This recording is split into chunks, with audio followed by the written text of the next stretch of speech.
Hello, welcome to the Worker Management Communication e-learning lesson. This lesson will help you learn strategies to improve worker management communication at your factory. By the end of this lesson, you'll understand the meaning and importance of effective communication, review the key elements of a worker management communication system, and learn about worker consultation as one form of communication. About a month ago, Jill started working at Newtown Factory.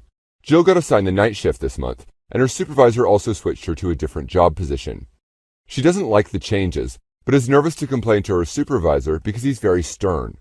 Jill's also heard rumors that wage and bonus structure might change. At lunch, workers have been sharing ideas about other places to work if things get really bad. They told Jill there's nothing they can do because management doesn't like complainers. After hearing this, Jill decides she'd rather leave than be embarrassed, or worse, fired, if she speaks up. Newtown has a communication challenge that's affecting worker satisfaction. Communication is defined as an exchange of ideas or information between two parties and is intended to promote mutual understanding.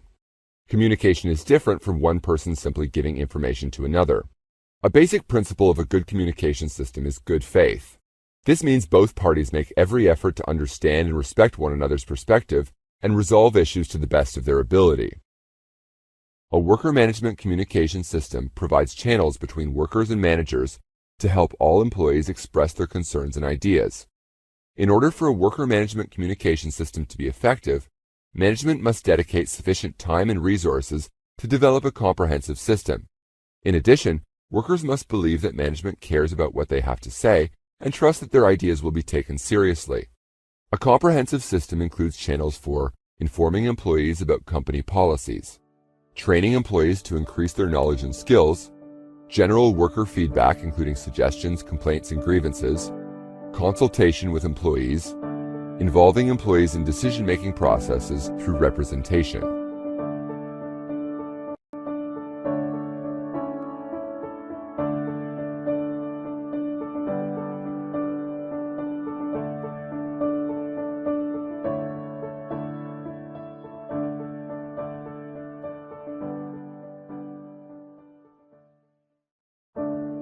Hello, welcome to the Informing Employees e-learning lesson. The following lesson focuses on how to effectively share information with employees at your company. By the end of this lesson, you'll learn the difference between informing and communicating, and identify common challenges and best practices in informing employees. Let's start with a few basic definitions. Informing is defined as a one-way flow of information meant to send a message from one person to another. A sender is the person who gives information. The receiver is the person who gets the information. Giving information is not the same as communication. Communication is an exchange of ideas between two people. Let's now examine how one company, Liquid Inc., informs workers about their new hire application procedure to see what we can learn from its challenges. Liquid Inc. is a paper cup manufacturer located in Chengdu Province of China. Liquid's sales team just won a long-term contract with the premier coffee company in the U.S., Star Search. In order to meet the new production schedule, Liquid will need another 1,000 workers by the end of the month. Charlie is one worker of hundreds who heard that Liquid was hiring and arrived yesterday to apply for a job. He is tired and frustrated after waiting for 3 hours in a long line in the factory court with other applicants. Right before he gets to the front of the line, a security guard announces, "We need to keep the line moving quickly. Be sure to have your identity documents ready to submit." Once he arrives at the registration desk, he sees a sign posted that states, "The legal regulations of Chengdu Province require all recruits to ensure valid personnel identification documents are in possession by the employer upon registration. There could be consequences if we do not retain copies or photographs of the documents, whereas the original documents have to stay in the possession of its holders." Is this an effective way for Liquid to inform potential workers about the company's application requirements? Yes, Liquid gave workers all the information they needed to apply. No, workers may not have understood the information they received.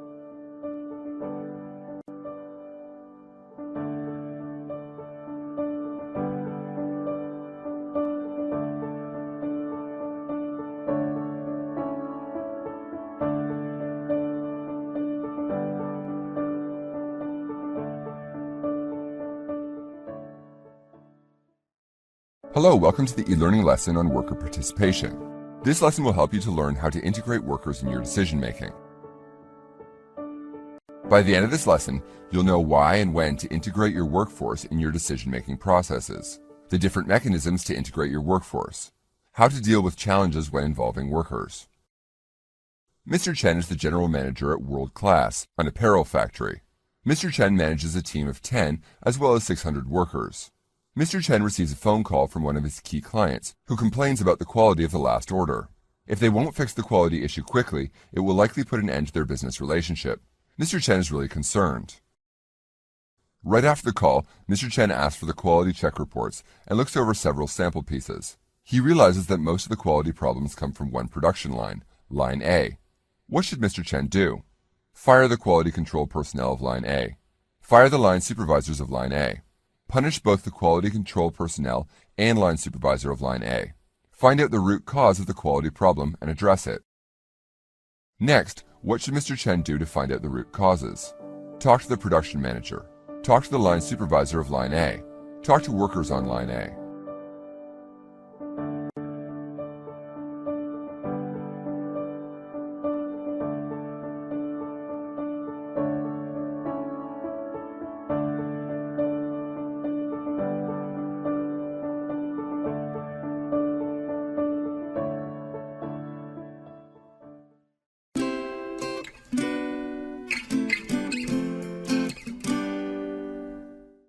Let's say you're the new HR manager at a factory. A worker's just announced she's quitting. After years of working in the same position, she developed a repetitive stress injury. She'd asked her supervisor several times to be transferred to another position. He said he'd look into it and then never followed up. Finally, she applied to work in another factory just so she could move to a different line position. It's a shame to lose an experienced worker for reasons that could be so easily prevented. What could help you prevent losses like this in the future? Our surveys of factory workers have found that workers are more likely to leave factories where there's poor communication. And multiple studies show that worker strikes and unrest are often related to a lack of communication between workers and management. A worker management communication system provides channels between workers and managers to help all employees express their concerns and ideas. One of the key components of a worker management communication system is a worker feedback system. A worker feedback system is made up of channels for accepting worker feedback, procedures for recording and passing on worker feedback, documentation to ensure worker feedback is retained and analyzed, and implementation processes to respond to feedback.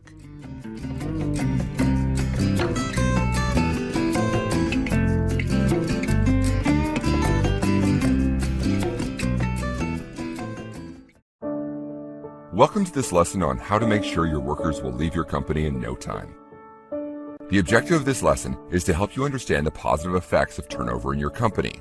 Learn different strategies to ensure your workers leave shortly after they've joined. Many companies are trying hard to put in place retention measures, but why go through the hassle? There are many workers out there who would happily work for you. For every worker that leaves, you'll find 3 willing to fill the vacancy. Actually, you should be trying your best to ensure that they'll leave within the first year of joining. To begin with, make sure that your workers get the worst possible start. Definitely don't waste your money on orientation sessions, as they won't stay long anyway. Make sure their supervisors are as brutal as possible. And you know, the best way of getting workers to be productive is to be tough. To scream at them and humiliate them in front of their coworkers helps too. The best way to learn is the hard way. Most workers will miss home after a few months anyway, so don't worry about applying some pressure. It's important to get the most out of them while they're here. Do you agree with what we've said up until now? Yes, I agree. Most workers will leave quickly. Using a bit of pressure will not cause any harm, but it will help to increase production. Not really. I think that workers are more productive the more committed they are to the company.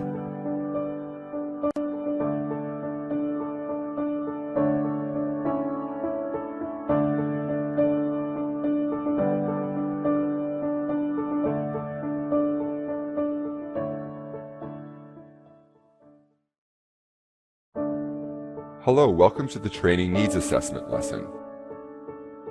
This lesson will help you develop a training needs assessment. By the end of this lesson, you'll understand the steps to designing a training plan, review the benefits and key elements of a training needs assessment, and learn how to conduct an organizational training needs assessment. Michael is the training manager at Results Inc., a large logistics company that handles the transport of goods for the biggest factories in Southeast China. While business has been good, employee morale is down.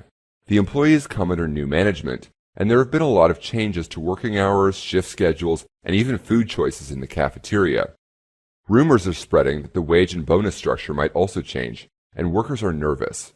In fact, last month, more workers left the company than in any other month this year. Patrick, the new general manager, is not happy. He complains to Michael.